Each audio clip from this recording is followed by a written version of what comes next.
In this week's episode, we're going to be talking about assertiveness. And I hear this a lot. I just need to be more assertive. So, today we're going to take a look at what assertiveness means, why it's important in a work context, and how you can develop some more assertiveness if that is what you want to do. So, I looked at the dictionary definition of assertiveness, and I thought the dictionary definitions were pretty crap, actually. So I'm just going to go with my own definition after doing some research, and my definition kind of cobbled together. And you can see whether you agree with this, because I think intrinsically we know what we mean when we say assertiveness, or that if somebody says to me, I want to be more assertive, I'd be really curious and ask them questions because they know what that means. And for me, it's being able to be open and honest, expressing my ideas clearly, making decisions, and dealing with any conflict or challenge rather than kind of burying it or sidestepping it. And I have a lot of examples of assertiveness or non assertiveness. And I just thought I would share a couple with you before we get started with the rest of the episode. So, here's an example of where you might need to be assertive. And it's challenging when you think that something isn't quite right. So, it's that moment, you're in a meeting, somebody says something, maybe everybody agrees, and you think, hang on a minute, that isn't right. This is my area of expertise. I know this, or I just really don't agree.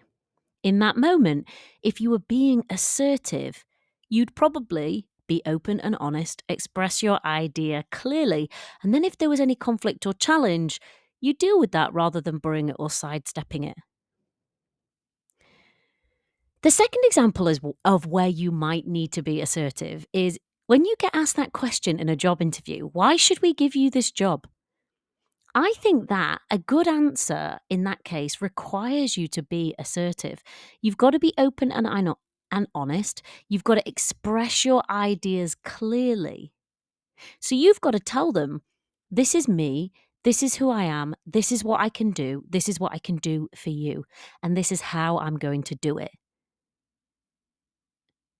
And sometimes people struggle with that question. They don't really feel the kind of internal confidence they need in order to be really assertive when they're asked that question and really give them a good answer. It feels like tooting our own horn or blowing our own trumpet, but really that's a moment where we have to do that. Another example is one of mine, and it's very recent. I am doing a training session for a particular provider. And they asked me if they could pay me less than I'd quoted. Now, what do you think I said? I didn't, looking back on it, deal with it particularly assertively. Had I been assertive, I would have said, that's my standard rate. The reason that I've quoted it is this, and can we have a discussion about it? I didn't do that. But next time, now I've thought about it, I think I probably will. So there's loads of examples, and you'll have loads when it pays, literally in my case, to be assertive. And I thought because we're looking at assertiveness, it'd be useful to look at what the other ends of the spectrum are. So if you imagine assertiveness as like the middle of a stick, for instance, and what are at the opposite ends of that stick? So one end, I think, is aggressive. The other end is passive. And somewhere in the middle, I think, is assertive. So if we take a quick look at one end of that spectrum, aggressive. So being aggressive might sound like getting my own way no matter what, interrupting people or being loud, being violent, forcing people to do things that they don't want to do or they can't do, getting my point across but at other people's expense, winning at all costs.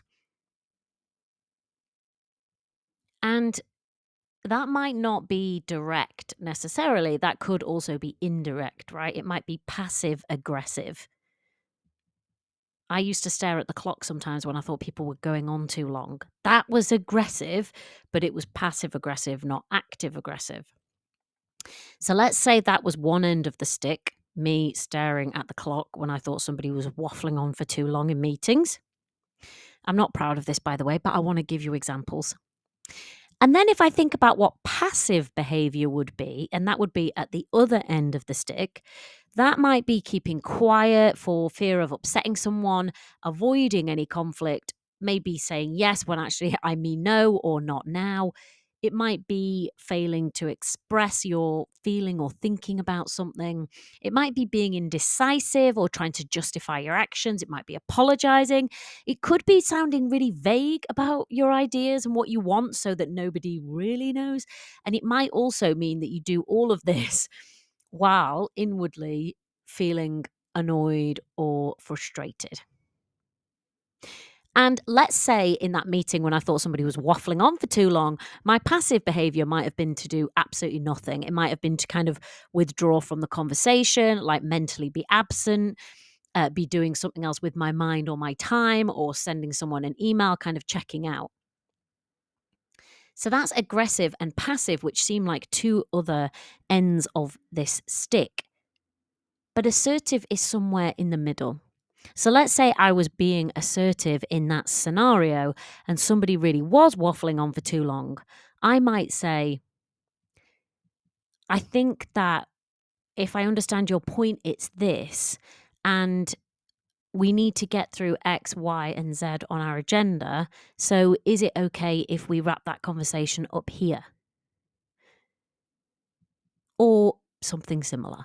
But it would have been to actually express, okay, I'm not sure we've got the time here, and I think we need to move on, rather than me being aggressive by staring at the clock or me being passive by ignoring it, checking out, and saying nothing.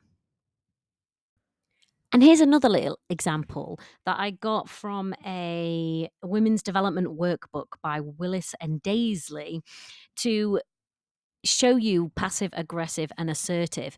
And in this example, this person was having trouble getting started on a piece of work, and they say to a colleague, this is the passive version, silly me, I'm getting nowhere with this, my brain must be going.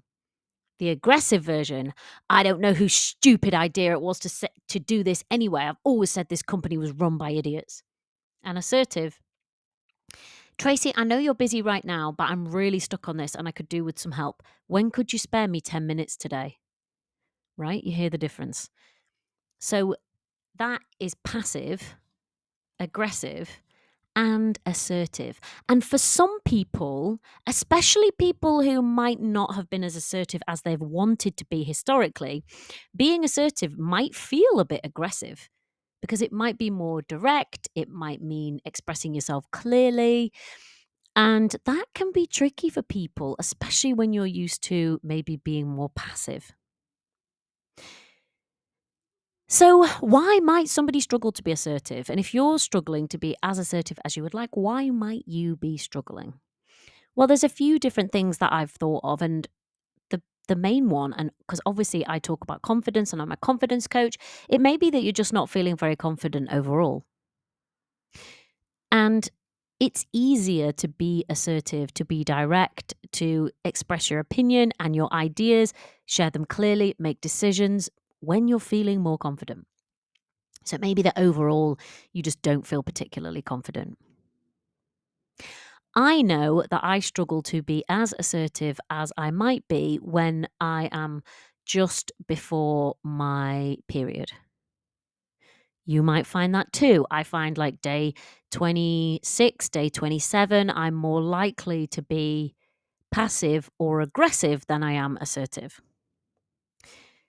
There might be a specific situation where you feel really outside your comfort zone. So even if normally you feel that you're appropriately assertive and you're happy with that, there may be a certain situation where maybe you're meeting people for the first time, maybe you're in a new environment, maybe you're in an environment with seniors. and you don't feel as comfortable, or you're outside your comfort zone. And that might mean for a lot of people that they struggle to be assertive in that moment. And then another thing that can happen is that you have gone kind of into some sort of fight, flight, or freeze mode. So, whether there is a real or perceived threat in your environment, you may find yourself going into a fight, flight, or freeze. And from there, it's going to be very difficult for you to be assertive. From there, most people find that they will fight, which might be the aggressive end of the stick. They might flight or freeze, which might be the passive end of the stick, but it's probably more difficult to be assertive when you're in that state. And that's a physical state as well as it impacting your mental state. So, why is it important for you to be assertive at work? And you might say, well, for me, it's because I need to be able to do X, Y, and Z.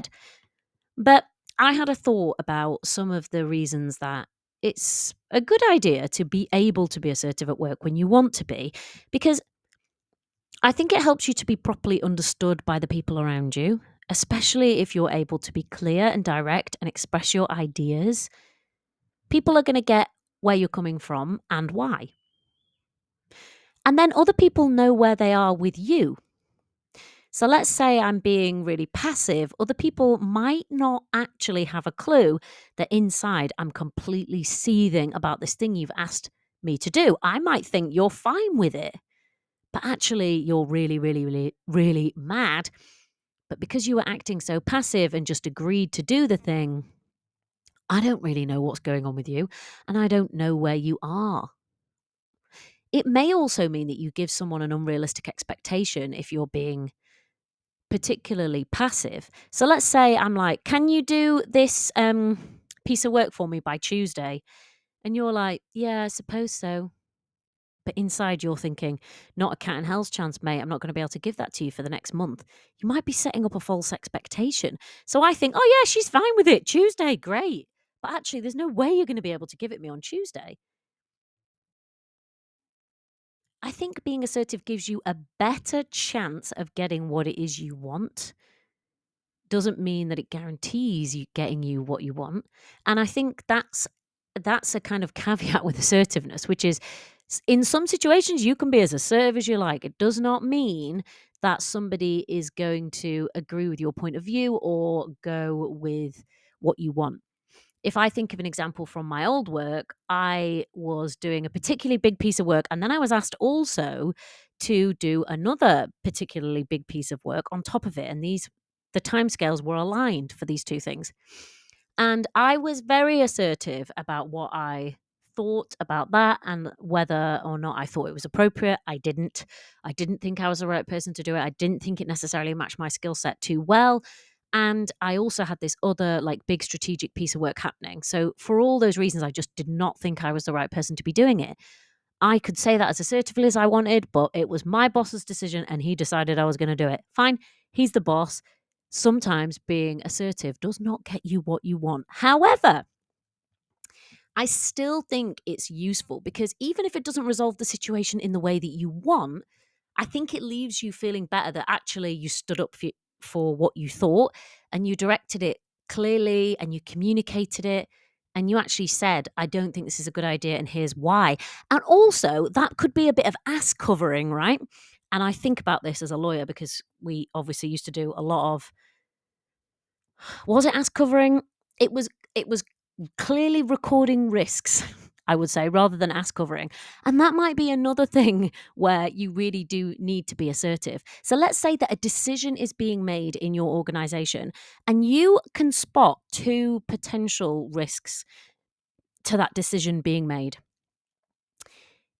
If you're acting kind of aggressively, you might be like, this is a stupid decision, what the hell, you're idiots. And if you're being really passive, you may just go along with the crowd and not really say anything. But if you're being assertive, you're more likely to say, look, I hear that we're going in this particular direction. I don't think I agree with you, but there's two particular risks that I've identified. Here they are. You're allowing somebody then to make that decision, knowing what those particular risks are. You're kind of putting them on notice.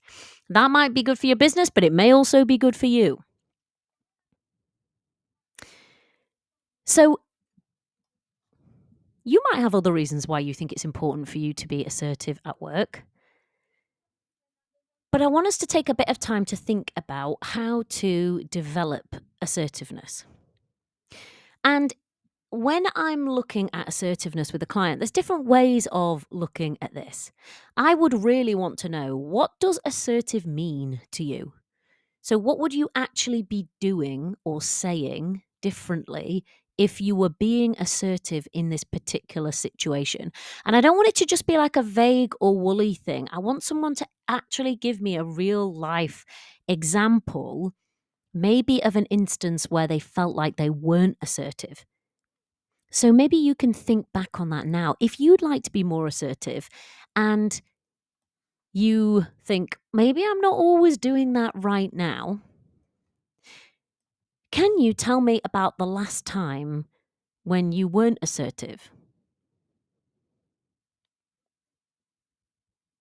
And when I ask people that question, they usually would be able to tell me, well, yeah, actually, there was this certain situation happening, and this is what happened, and then I did this. And you want to get really clear on that. So it's not just some sort of vague concept like, oh, I just have to be kind or I just have to be assertive. It's like, well, that's a bit vague, isn't it? What are you actually going to do with that? So choose a specific target situation where you think you're going to get the opportunity to practice being assertive, or a target situation where you need to practice being assertive. And you might choose a lower stakes situation, maybe, if you're not too used to being assertive or you think this is going to take a little bit of work. So practice that target situation. And I want you to actually think about what your assertive response would be. If you were going to deal with it assertively, what would your response be in that target situation? So let's say my target situation is my boss has asked me to do a particular piece of work by Friday. And this is a good target situation for me to choose because my boss is always giving me like random new bits of work and then giving me a deadline. So I might choose that situation, and I want to choose then what my assertive response would be. So currently my response is, in this example, that I'm being quite passive. I'm just agreeing to the timescale that's been given and then struggling and working overtime in order to make that a reality. So then I choose what my assertive response is going to be. So next time my boss gives me an in-week new piece of work with a deadline, I am going to what? What are you going to do? So my choice is that I'm going to say, can I take a look at my other priorities for this week? Because I'm not sure that Friday is realistic. Or maybe if I already know what my priorities are, I could say, how does that fit in with X, Y, and Z that you've already asked me to do? I'd like to understand the priorities so that I can make sure that I do the right thing, because I don't think that I can get to all of it. Or I might choose to say, that's not going to work with the current work that I'm doing, but how about I give it you back next Thursday? Right? Maybe one of those is my assertive response. So you would choose yours. For your target situation, what would your assertive response be? And then the next step is just to try it. It might feel awkward. It might feel uncomfortable. It might feel weird. It probably will, because you're getting used to doing something new. And whenever you're doing something new, you're going to know about it, probably physically. So you might feel that kind of dread. You might feel that clenching. You might feel that fight or flight things start to kick in. Or you might just feel super awkward and uncomfortable saying it. You might fumble over your words. You might sort of get a bit mixed up. Fine. This is trying it. This is practice. So practice and then give yourself a pat on the back for giving it a go, even if you completely got it wrong, you stumble over your words, and nobody had a clue what you meant, because this is a work in progress. And you might want to actually, if you really want to work on this, you might try doing a bit of evaluation.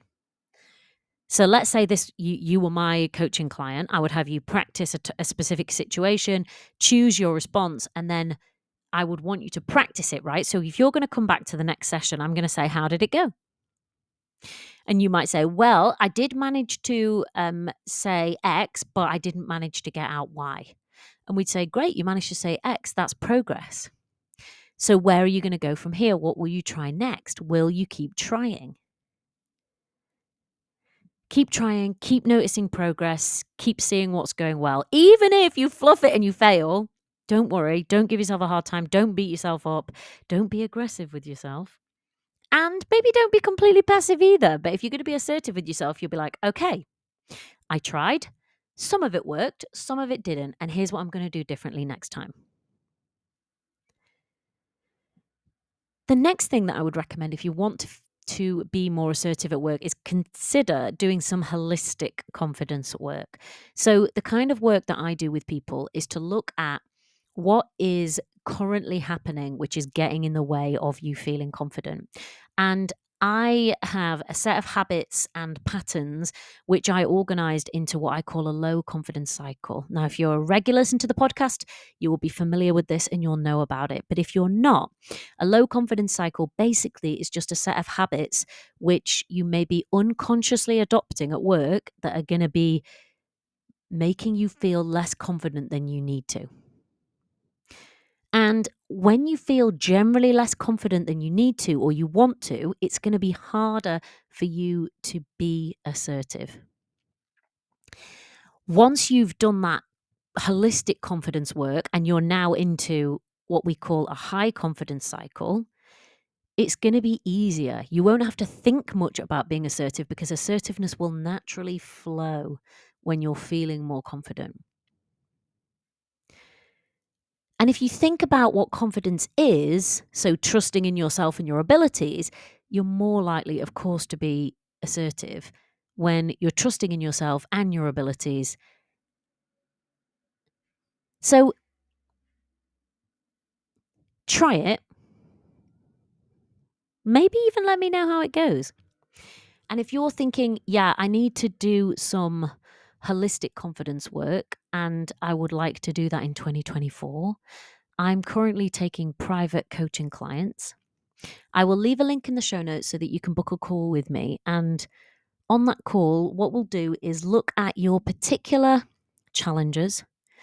I'll get a really good understanding of your role, your responsibilities, your context. And then we'll look at the areas where you're struggling with confidence at the moment. And I'll explain to you exactly the work that we would need to do together in order for you to start feeling more confident. And it's not a guess, it's not magic, it's a repeatable process that I do over and over again with clients, and it works. So if you want to come and do some private coaching work with me, click the link in the show notes and book a time for us to talk. However, there is another way of doing this work with me, which is a lower cost but still totally cool option. And that is Confident at Work, the group program. And starting from, I can't remember exactly when this podcast is coming out, but basically starting from the beginning of February, we're going to be having group coaching calls inside the Confident at Work program. So as well as getting all the training you need to go from a low confidence cycle into a high confidence cycle, which is going to help you to feel and to be more assertive, you're also going to get the opportunity within that program to come, get coached by me, listen to other people being coached, and build your confidence that way. So I'm going to leave both of those details in the show notes, and I will see you in the next episode. Bye.